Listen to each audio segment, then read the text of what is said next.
ہمارے یہاں سامنے آتے ہیں اور کس طرح کی خرابیاں معاشرے کے اندر پنپتی چلی آ رہی ہیں،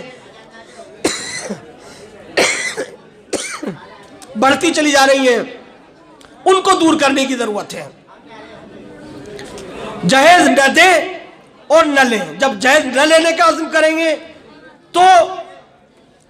پھر اس بات کی ہمت ہوگی، اس بات کا حوصلہ ہوگا کہ ہم جہیز دیں گے بھی نہیں، بلکہ ہم تو وراثت کا اور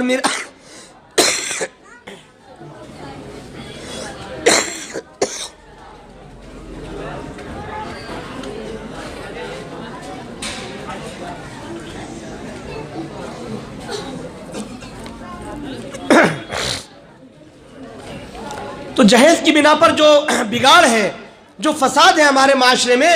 وہ اسی طرح سے ختم ہوگا کہ ہم یہ عزم کریں، یہ ارادہ کریں کہ نہ دیں گے جہیز اور نہ لیں گے، بلکہ ان کا جو میراث کے اندر اور وراثت کے اندر جو حصہ داری ہے، ہم اس حصہ داری کو ادا کریں گے، پوری کریں گے، چاہے وہ ایک سوئی کے برابر ہو اور چاہے وہ احد پہاڑ کے برابر ہو۔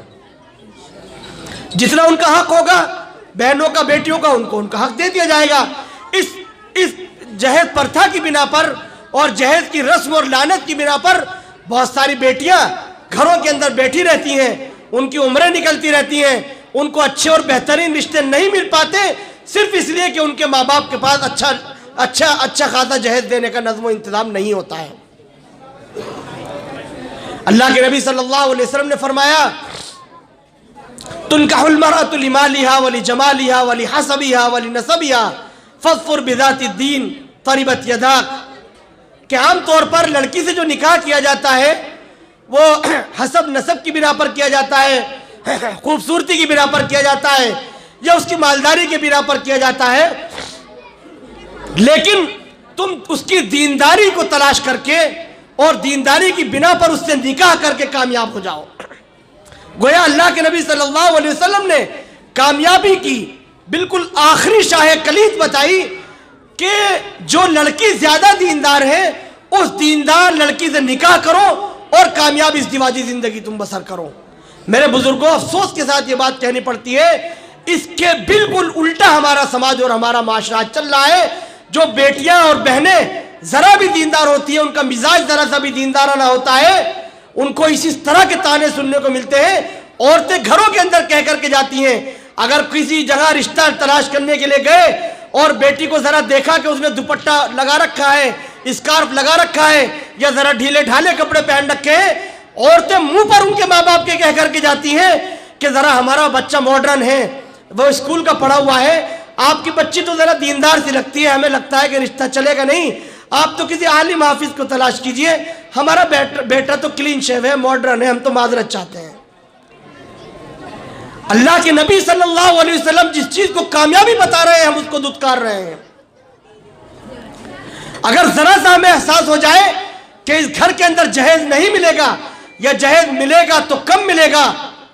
کئی مہینوں کے بعد ان رشتوں کو ریجیکٹ کر دیا جاتا ہے صرف جہیز نہ ملنے کی وجہ سے۔ میرے بزرگوں، یہ لعنت بڑی تیزی کے ساتھ ہمارے معاشرے میں بڑھ رہی ہے، تیزی کے ساتھ پھیل رہی ہے۔ اگر اسی طرح سے یہ لعنت بڑھتی رہی، پھیلتی رہی، تو پھر ہمارا معاشرہ برائیوں میں کہیں سے کہیں نکل جائے گا، اور پھر ازدواجی زندگی میں جو خرابیاں اور جو بگاڑ سامنے آتا ہے وہ سب کے سامنے، وہ سب دیکھتے ہیں۔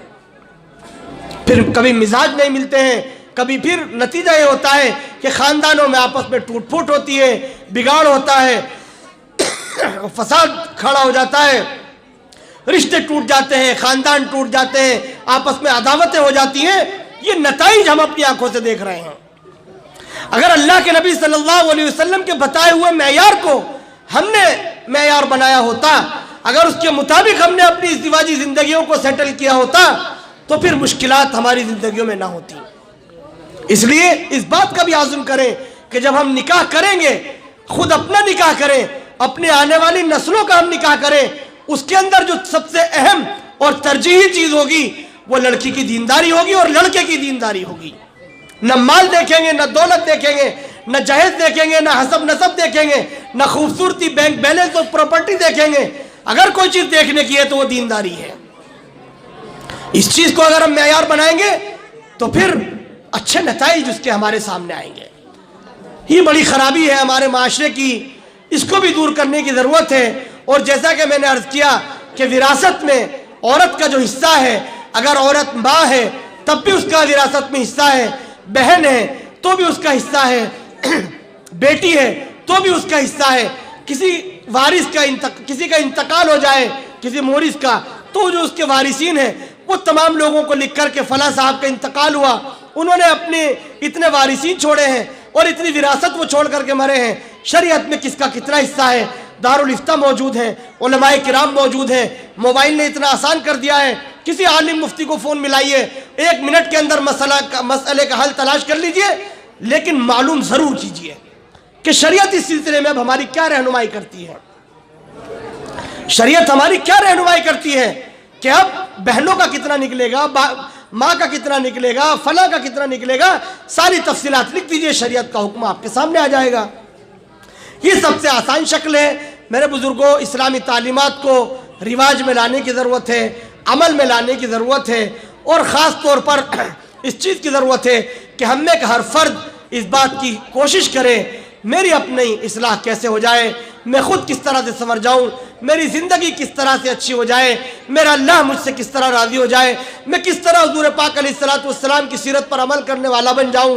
یہ فکریں ہونی چاہیے۔ دوسروں کی فکر اس طرح سے نہیں کی جانی چاہیے کہ ہر برائی دوسروں کے سر مڑ دے اور ساری اچھائیاں اپنی تصور کریں۔ دوسروں کی بھی فکر کی جائے گی، دوسروں کو بھی اچھی باتیں بتائی جائیں گی، دوسروں کی بھی اصلاح کی باتیں کہی جائیں گی، لیکن اس میں یہ بات پیش نظر ہوگی کہ میری بھی اصلاح ہو جائے، میرے بھائی کی بھی اصلاح ہو جائے، میں بھی اللہ کا نیک برگزیدہ بندہ بن جاؤں، اور میرا بھائی اور میرے تمام اعزاء و اقرباء، رشتہ دار، میرا پورا معاشرہ، پورا مسلم سماج اللہ کا مقرب بن جائے۔ اس کے لیے فکریں ہوں گی تو پھر یقیناً برکتیں آئیں گی اور پھر ہم ان کو اپنی آنکھوں سے دیکھیں گے۔ میری بات تھوڑی قدرے طویل ہو گئی ہے اور وقت ہو گیا ہے، اس لیے میں اسی پر اپنی باتوں کو ختم کرتا ہوں۔ اللہ سبحانہ و تعالیٰ ہم سبھی کو عمل کرنے کی توفیق عطا فرمائے۔ آمین۔ وآخر دعوانا ان الحمدللہ رب العالمین۔